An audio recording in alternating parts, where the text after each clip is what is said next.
Ahoy hoy everyone, welcome to another spooky episode of the O Show. I'm O and I'm here for your amusement. Okay you guys, so I have a fun movie that I want to talk about. And it is Ghost Dad. Ooh, it's Ghost Dad. And according to this movie cover, it is starring America's favorite dad in a spirited comedy. So, once upon a time, Bill Cosby was everyone's favorite father. And, so that kind of didn't turn out well for him lately. So, you guys, this movie was, 1990, if I'm not mistaken? And Bill Cosby was super big with his TV show, The Cosby Show. I don't know, his movies weren't doing all that great, but, he did this one, and when you were a kid at the time, you watched Ghost Dad. You brought it to school. I remember, people used to bring it to school, bring a movie to class day. I think we used to do it, every other Friday or something like that. I know I rented it a lot when I was at home. I don't remember if it came on actual TV. It might have. But I do remember renting it. And yeah, I used to watch the hell out of Ghost Dad. And then, I don't know, one year I just stopped. I have not seen this movie in years. So, it came to me one day and I was like, damn, I should watch this. Maybe I'll talk about this movie. And you guys, this movie did not age well at all. First of all, right off the bat, I didn't notice this as a kid, but watching it now, it's a Sidney Poitier movie. What? Sidney Poitier directed this mess? But he did, and then I kind of looked it up to see what else he did, and there are other movies I did see. He's worked with Bill Cosby before, but apparently, this movie sucked so bad that Sidney Poitier decided to never direct another movie ever again. Oh no. They call me Mr. Tibbs. Okay, so what is Ghost Dad about? Well, it is about a dad. He is a single dad of 3. He's actually a widower. So his wife passed away and he's left to raise his 3 kids. He works for this high bank firm thing. And he's a workaholic, so he's just always away at work. So we see it in the first episode, or the first scene, because he's reading the Canterville Ghosts to his youngest daughter. It's like a bedtime story. But it's so funny because it's when the hell did he have time to make this tape? This is how he's communicating with his kids. Now, the timing of this movie is also kind of weird. You have to pay attention because I believe it's a Sunday night. When the events happen the next day, he's talking about, we got to make it till Thursday. We need 3 more days. So, we're assuming that this movie is starting off on a Sunday night, right? Okay. So, the next morning is his daughter's birthday. His daughter's name is Diane, and she is played by Kimberly Russell. If you grew up in the late 80s, early 90s, you've seen Kimberly Russell on a whole bunch of stuff. The middle child name is Danny, and he is played by Salem Grant. Whatever happened to this kid? Do you guys remember this kid? I couldn't wait to see him in other things, because he was so much fun in this movie. And then, other kid actors, he seemed to have disappeared. He did some things here and there, but I don't know. And the youngest daughter, her name is Amanda, and she's played by Brooke Fontaine. And I think this might have been her only movie role. She might have did something else, I don't remember, but yeah, she did this and was bye Hollywood. So anyway, the next morning is Diane's birthday, and everyone thinks that the dad forgot. So the dad is played by Bill Cosby, and his name is Elliot Hopper. So of course he did forget, he just kind of overheard the kids talking before he came downstairs. So this fool gets a top hat, some shaving cream, puts a candle like this on top of it, and starts to come down the stairs singing happy birthday, right? But before he gets downstairs, Amanda leaves some roller skates right in the middle of the steps, which is so ridiculous. So he almost trips on the skates and breaks his neck. Now, foreshadowing, which, you know what? Let me get this out of the way right now. This little girl keeps leaving these roller skates on the steps, right? But you never see her roller skating in this movie, ever. Anytime you see her, she's just walking around. She has regular shoes on. But for some reason, she keeps leaving these skates on the steps. I'm just going to say that because even as a kid, I was like, why roller skates though? So anyway, he's saying like if we get through the week, especially Thursday, he's going to get this big promotion at his job. And when he gets this promotion, he's going to get a raise. He's going to get insurance. He's going to get a pension, and the company may give him a car. So you're like, oh, okay, damn. I used to work with health benefits, pensions, and all that like administration stuff, right? So to hear him say that now, like all these years later, usually with pensions, you have to be there for like 5 years. So he's like, ooh, when we get this promotion, I'm going to go into a pension. Like, isn't that how pensions work? And then he keeps saying like insurance. I'm like, do they have medical insurance? And then I'll get to the insurance that he kind of mentions, but I guess it's just life insurance apparently. But you know, you get life insurance when you get medical insurance. Like, it's weird. So anyway, we're leaving the house. We see that he's given his daughter Diane the station wagon because again, he may get a company car. So he's like, if I do, you can have Grumpy, the old station wagon. He has a routine where Amanda is holding up this garbage can. So they're taking the garbage out. Like you see the other neighbors taking their garbage out too. So it looks like she's holding it up with one hand, but he's actually holding it above her. So keep that in mind because that's going to come back.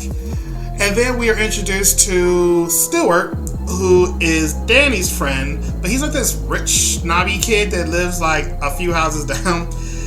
And he's played by Omar Gooding. And then we have the next door neighbor, Joan, and she is played by Denise Nicholas, right? Now, him and the neighbor got a thing going on. And it's so obvious. So I don't know why they just like, I don't know, it's weird.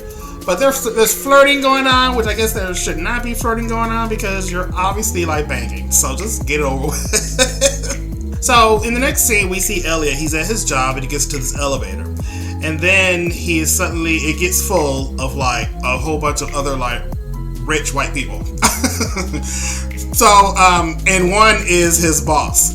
So he has to go to like a banker's meeting later on. And there's like this big merger that's happening, and as long as everything goes right, like they're gonna sign the deal, like all that stuff in movies where like the big promotions happening, the big merger, the big sale, like there's always something big happening. So it's Elliot's job to make sure that all of this happens. So at one point, all the people get out of the elevator, and Elliot gets back in to go to the top floor. But as the elevator's going up, you see that their cables are snapping, right? Now, I'm sure we've all been in elevators, like when something happens and it shakes, you're like, what the fuck is that? How are these people not knowing the cables are snapping? And there's a scene, if you really look at the back, the elevator is shaking. Like, it is violently shaking, but everyone's just like, doo-doo-doo. But he gets off at his floor, the last cable snaps, and the elevator goes plummeting down to, like, it looks like the parking garage. So, like, no one heard this. Like, I'm pretty sure there was a big, huge, like, bang. The building shakes or something when this elevator plunges from the 12th floor. But, you know, whatever. So, moving on.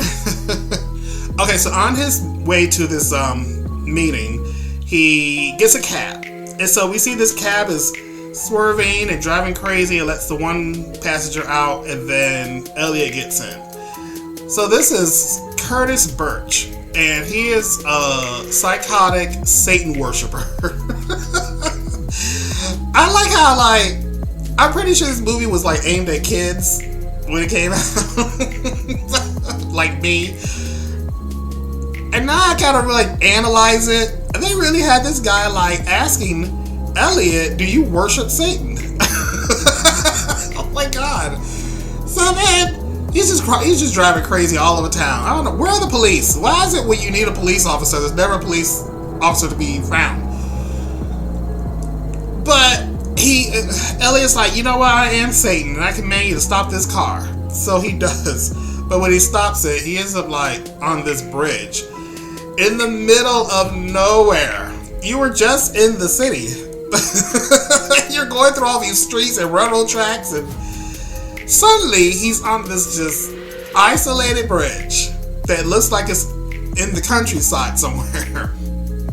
Because of the dumb cab driver, the taxi cab ends up falling off the bridge, hits the water. There's like a river underneath this bridge, and it sinks. But then we see Elliot just coming out from the riverbank.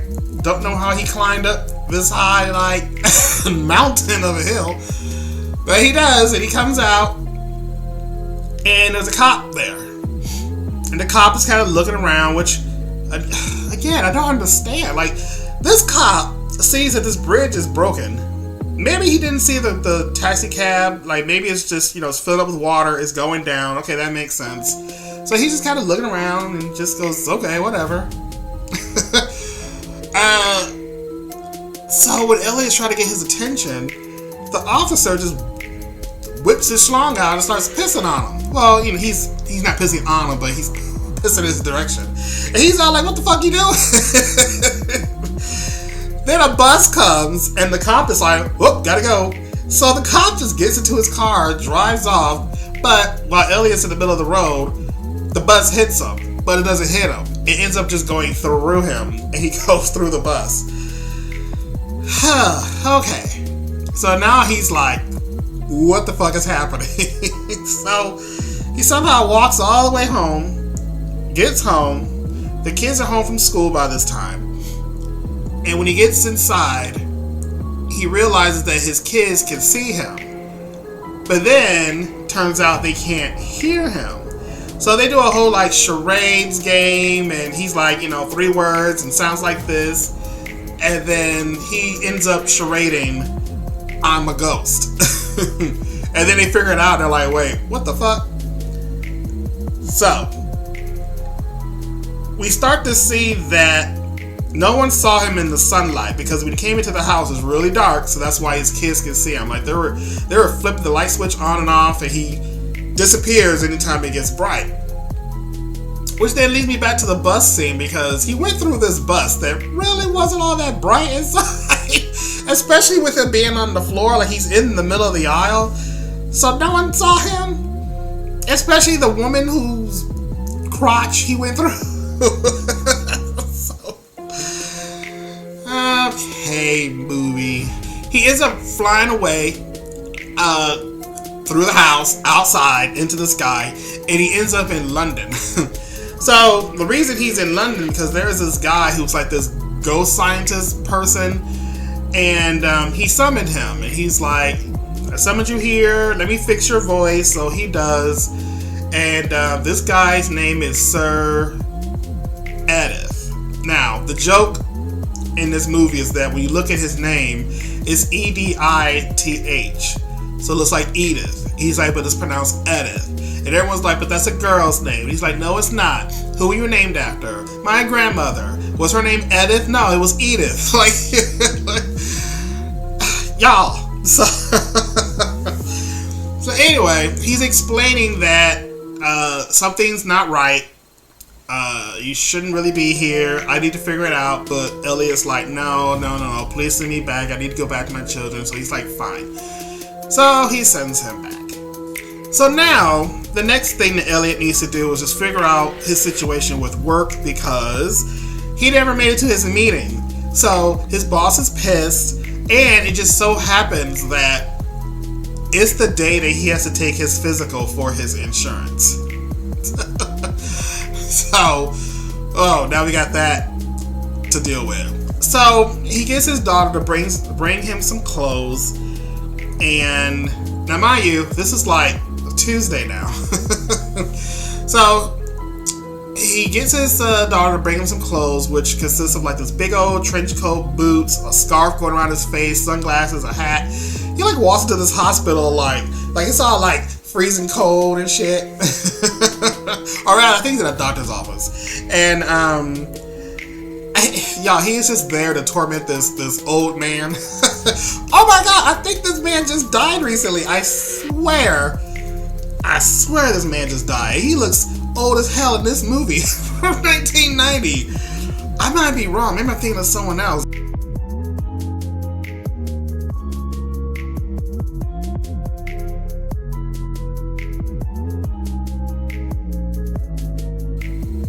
R.I.P. by the way.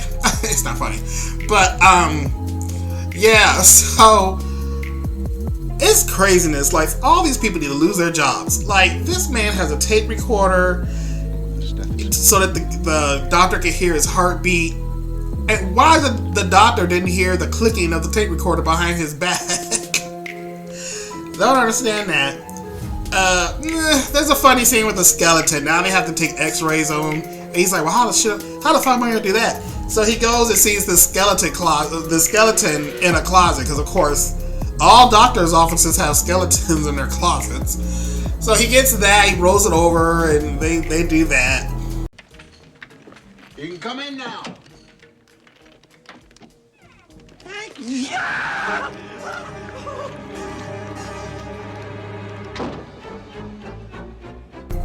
And then he has to take this, he has to pee in a cup, right? Which I don't understand why this nurse, like, laughs at, I forgot what he says. But it's not, I think he said, like, this is going to take a minute. And she's like, hee. But I don't know why that's so funny. It's not like he was giving, like, a semen sample. He was like, it's only going to take a minute. And then she giggles. I can get why that's funny. But you want to pee in a cup, like, maybe you didn't have to go pee. Anyway, that little man that he's, like, torturing, which I don't think he knows he's torturing, but it just so happens. But he steals this man's pee. This man is in the washroom. He's going pee at the urinal, and Cosby has his cup, swoops in and takes his pee. Like, this man does not see this cup floating around, especially, like, near you down here. You're not realizing that as you pee, like, the weight of the pee should be filling your cup, but it's not. It's so ridiculous.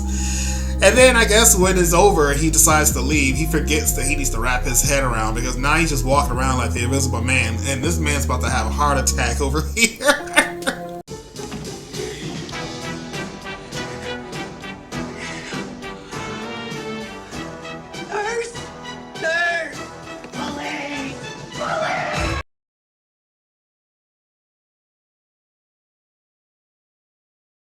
So the daughter picks him up, and they're driving, and then she runs into this guy named Tony. And Tony is his boy from school, who's an asshole.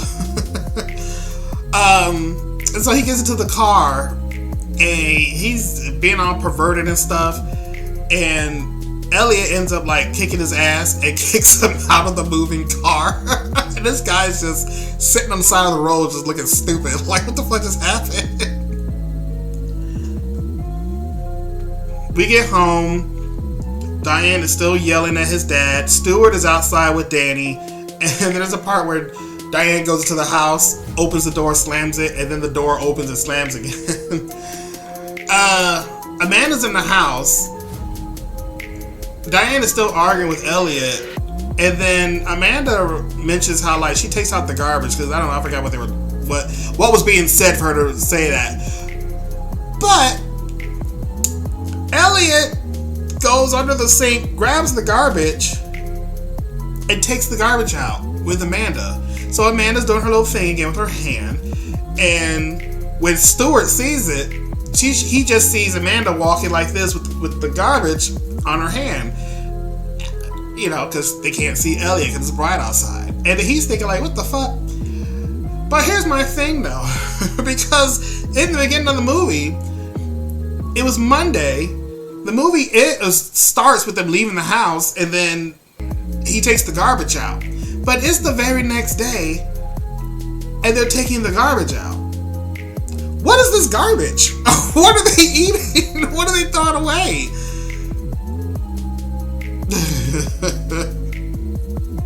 At one point, Joan comes to the door, but while Elliot was fighting with Diane, he tells Amanda, like, whoever's at the door, tell them, like, to go away. He can't deal with anyone right now.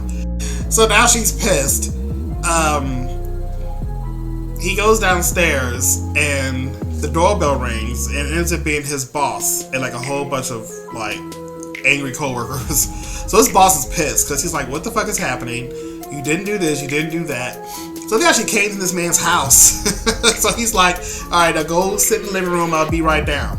But apparently he now feels the need to smooth things over with Joan at this time when your boss came over. So he gets all dressed up and goes outside and gets caught up in a windstorm where he's like being literally lifted off the ground and blown away and stuff, right? But that literally was like a minute or two after his boss came. And if you look outside behind his boss, it's a bright sunny day. Where did this wind come from? You're just making stuff up just to make something up for something to happen. So, of course, Stewart is across the street with his binoculars, like looking and seeing that he's flying around. So now he thinks he's like this alien. So anyway, he goes to Joan's house. They're talking. She tries to like screw the man, but they don't show it. But apparently later she says that he fell through the bed. But she's not freaking out about that because it was dark and I guess sometimes he sits on things, sometimes he doesn't, and I guess he fell through her bed. But again, they don't show it. They just kind of say it later. So he so he makes it over. He's talking to his boss and stuff, and the phone rings. So he goes to answer it, and it's Stewart. And Stewart's like, I want you to give me $50,000 or else I'm going to the papers. So then he's like, excuse me, gentlemen. So he fucking leaves again. And now this time it is pitch black dark outside, you guys. Just for this scene to happen. So he goes to Stewart's window and like pretty much threatens him like, you threatening me? Like, you tell people I'm gonna fuck you up. Which, you know, if we knew that he was gonna be charged for what he got charged recently, it's kind of funny that he's threatening this kid. Like, don't you tell people about me. So Stewart like faints and just freaks out, right? And then when Elliot comes back, his boss and them left, right? So then the phone rings again. Like, so there's so much happening with this scene. And now it's that Tony guy calling for Diane. And so he was like, yeah, put the bitch on the phone. So Elliot goes through the phone, comes out the other end, and is choking Tony. Like, don't ever talk to my daughter ever again, right? But what's so crazy is that if you look behind Elliot, the sun is out. Now you went from a sunny day to a windstorm to it turning night, pitch black outside, but now the sun is out. Sidney Poitier, pick one. Pick a season. There's so many things happening within a span of like 20 minutes in this scene. Oh my god, it's so frustrating. Even as a kid, I used to be like, what time of day is this? Alright, so fast forward to the next day. So now today is Wednesday. It's supposed to be this banquet happening because in the beginning of the movie, Joan's like, can't wait for the banquet on Wednesday. So the banquet is happening that day.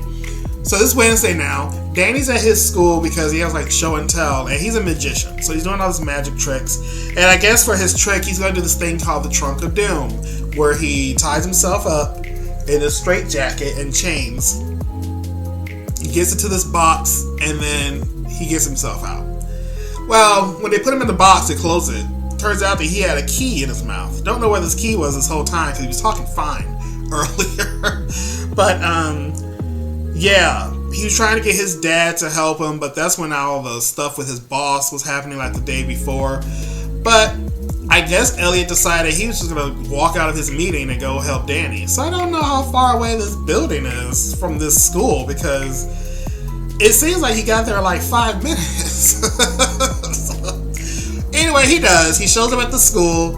He picks the trunk up. He frees. He helps Danny get free. No one is like questioning why this guy is floating out of the box in midair. Whatever. Everyone's just like, ooh, that's a good trick, Danny. Except Stewart. Stewart freaks out again and faints. That's his new running gag. But then it's funny because like Diane shows up. Like she comes through this side door. Does she know there's a side door to this kid's classroom? Like why are people coming in off the street into this classroom? That doesn't seem safe. And why is she not in class? She's in high school. Okay, never understood that, so moving on. Okay, so anyway, Elliot gets fired. They said, don't worry about coming to this banquet. So he's all down, he's walking home, and Joan's all dressed up. She's like, I thought we were going to the banquet, and he just like, fuck you, bitch. And he goes into the house.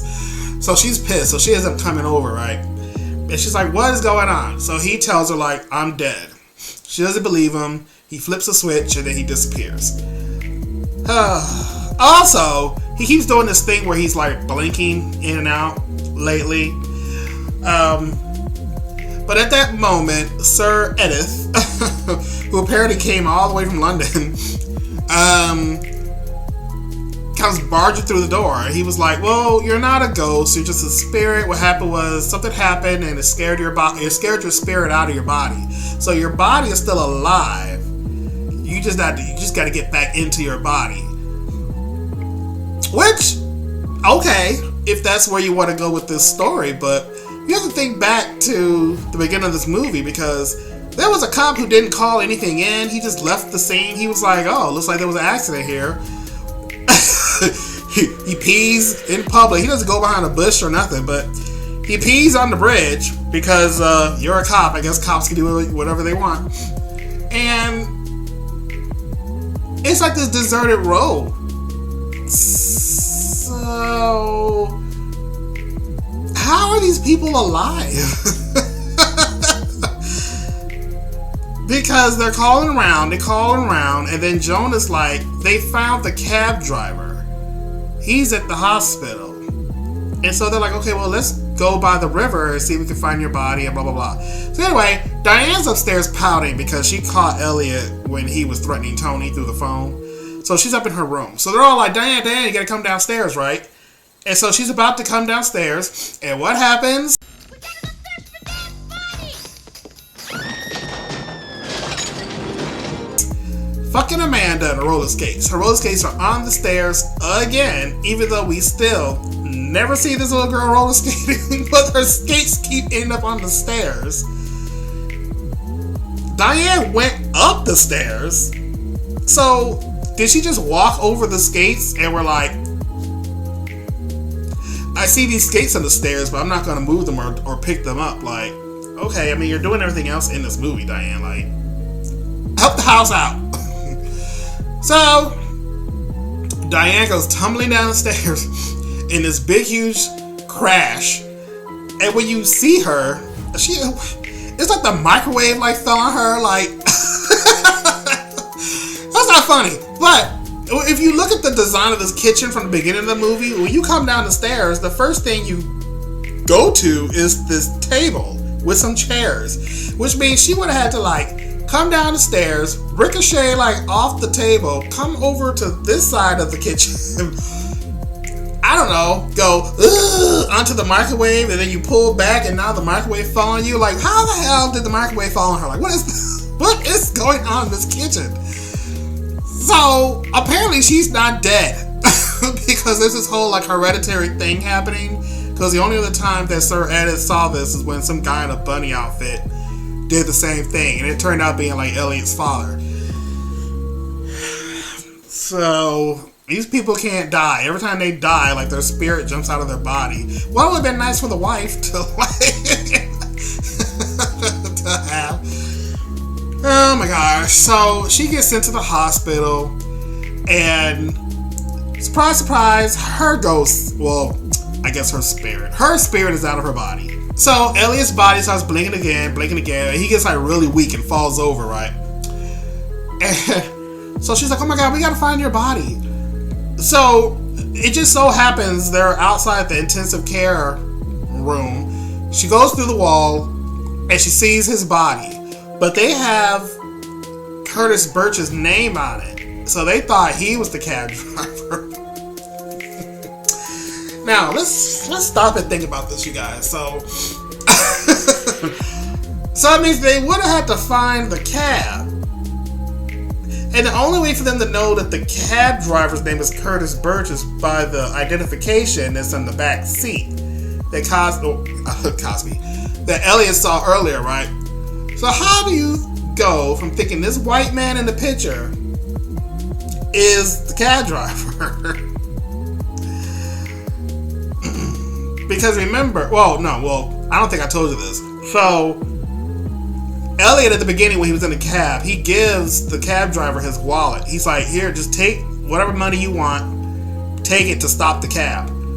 And so the cab driver has his wallet. And then at one point it falls, and that's how the cab goes over the side of the bridge, because the driver was like, oh, your wallet's on the floor, and reaches over, which then, tilts the weight, and that's how the cab falls. Anyway, they want us to believe that they thought that this guy was the cab driver. So he gets into his body, and he comes to. And then he tells this joke about his underwear, which super did not age well. How do you feel? There's a terrible draft under my gown. They took my underwear off. Daddy. They took my underwear off. And he's trying not to like his teenage daughter.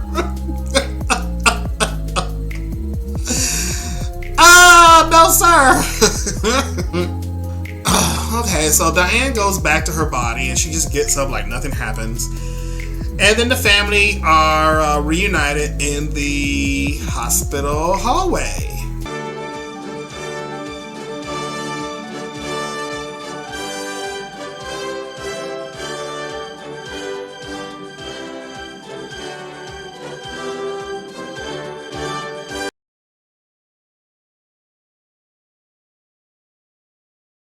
And before the movie ends, they all go outside. And good timing, because here comes this crazy cab driving crazy. So Elliot's like, wait a minute. So he goes over and sees that it's fucking Curtis Birch behind the wheel of another taxi cab. How is this guy alive? Did he swim out of the cab?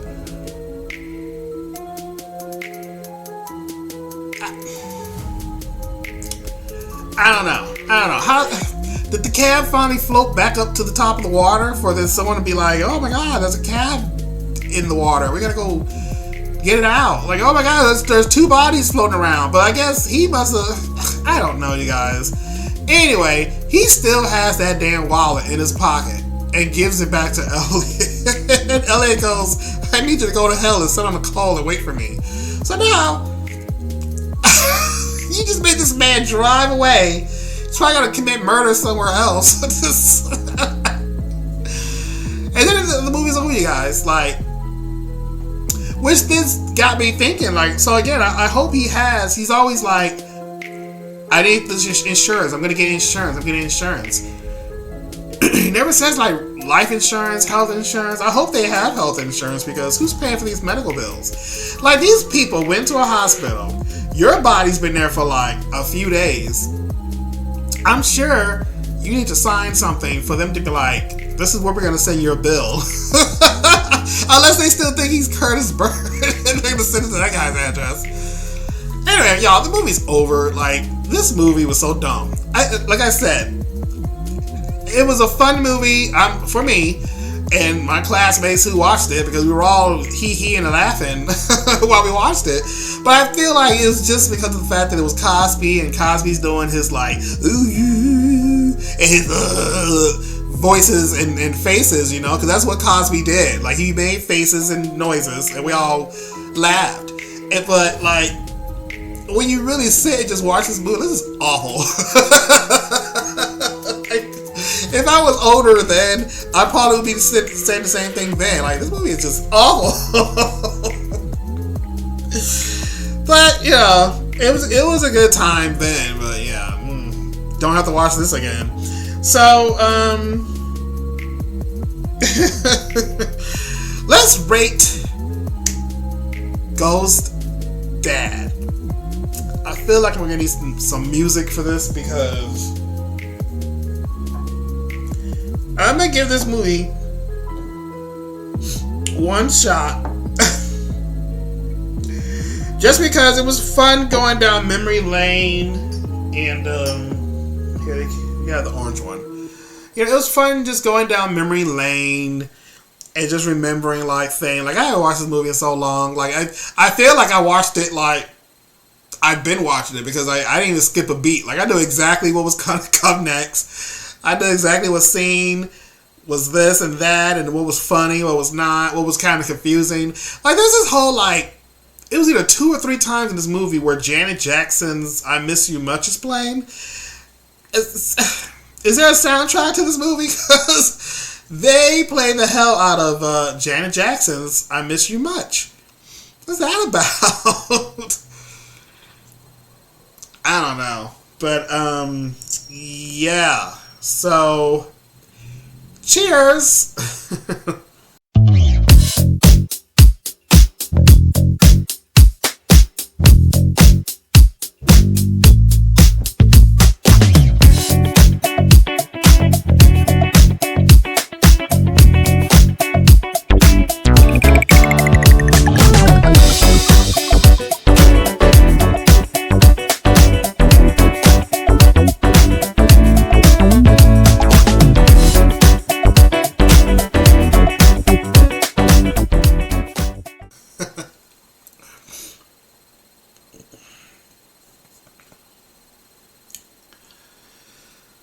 Oh my god, you guys. Man. Ooh. Those are strong. Wait, hold on.